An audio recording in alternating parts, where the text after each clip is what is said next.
index of stocks rose 52 points. In July, another 25.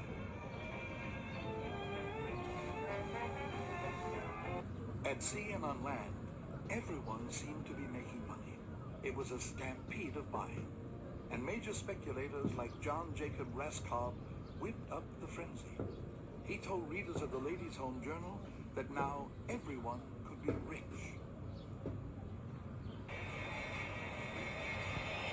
The stock market hit its all-time high.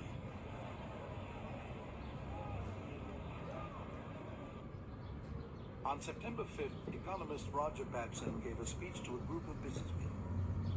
Sooner or later, a crash is coming, and it may be terrific. He'd been saying the same thing for 2 years, but now, for some reason, investors were listening. The market took a severe dip. They called it the Babson break. The next day, prices stabilized, but several days later, they began to drift lower. Though investors had no way of knowing it, the collapse had already begun. On September 12th, prices dropped 10%. They dipped sharply again on the 20th. Stock markets around the world were falling too. As the market floundered, financial leaders were as optimistic as ever. More so.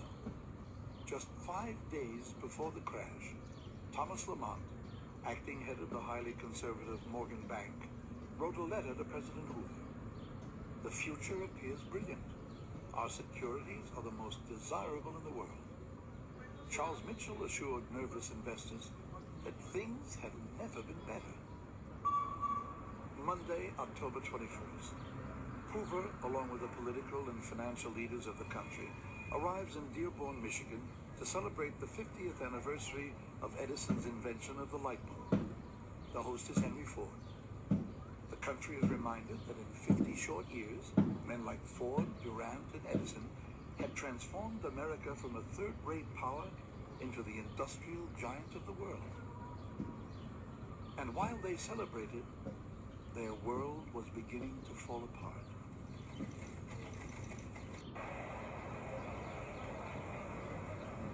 The market opened in an absolutely free fall. An ugly crowd gathered outside the stock exchange, and it was described as making weird and threatening noises. It was indeed one of the worst days that had ever been seen down there. There was a glimmer of hope on Black Thursday.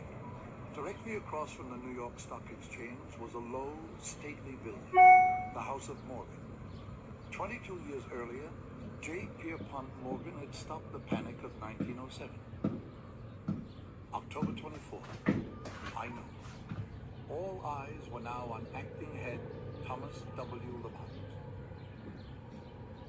Richard Whitney, vice president of the exchange, was chosen by the bankers to be their representative.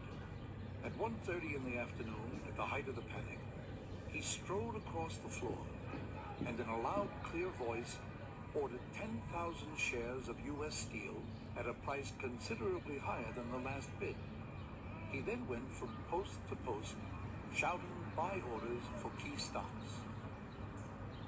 Morgan's bankers could no longer stem the tide. It was like trying to stop Niagara Falls. Everyone wanted to sell.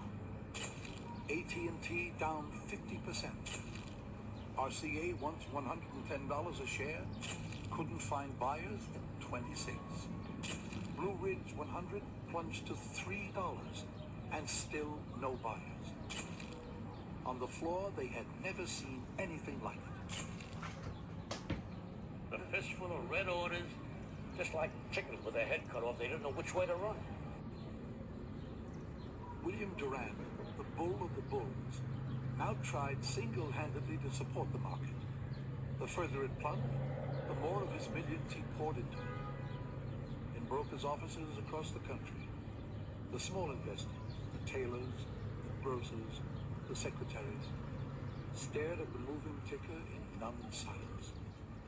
Hope of an easy retirement, the new home, their children's education, everything was gone. 500 miles from Wall Street in the Atlantic, a luxury liner, the Berengaria, was heading home. From Michael Meehan's brokerage office, word spread through the ship. The bottom's fallen out of the market. Men came running out of their Turkish baths and towels. Card games ended abruptly. Everyone tried to jam into the tiny office yelling, "Sell at market." They had left England wealthy men. They docked in New York without a penny.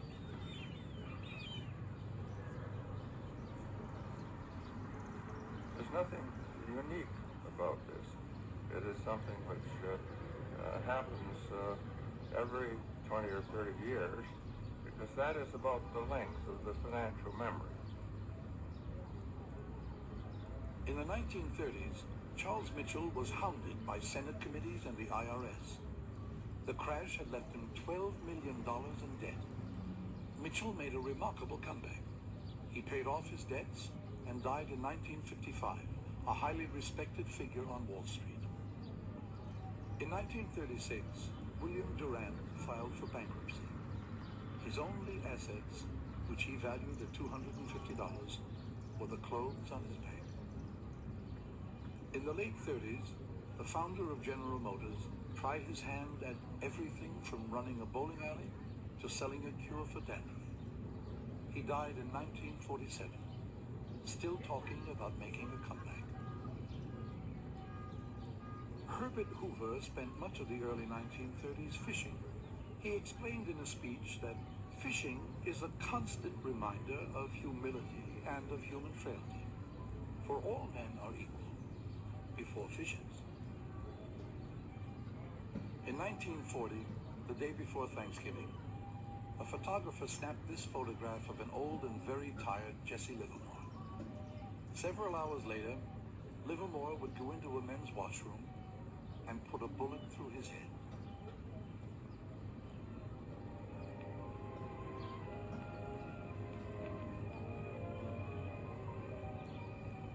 At the end of 1929, as they celebrated New Year's Eve, all that lay in the future. Nobody knew that the Great Depression was coming. Unemployment, breadlines, bank failures, this was unimaginable. Then good luck came a knocking at my door. But the bubble had burst. Gone was that innocent optimism, the confidence, the illusion of wealth without work. One era had ended. They toasted the coming of the 30s.